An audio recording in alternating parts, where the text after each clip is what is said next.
Hi, I'm Louisa Sijabat, a liquidator and bankruptcy trustee. So today's question is, I'm the accountant of a company that has gone into a deed of company arrangement, or a DOCA. The DOCA is expected to pay creditors about 10 cents in the dollar. What are the implications for the Div 7A loan assets that are sitting on the company's balance sheet? And more specifically, are there tax consequences for the shareholders who owe these loans to the company? So, a deed of company arrangement usually deals with the compromise of creditors' claims.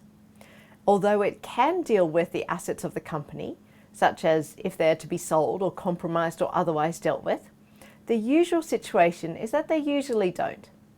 So, on the assumption that this deed of company arrangement does not deal with the Div 7A loan assets, as in they're not sold or compromised or otherwise dealt with, then the Div 7A loan assets will continue on in the normal way of operation during the deed of company arrangement period, the same way that the company and its other assets will carry on during the deed of company arrangement period. That is, the company will use its plant and equipment to trade, it might have inventory, it might have debtor receivables, and in the same way they will still have the Div 7A loan asset receivable, and the company will carry on in that way.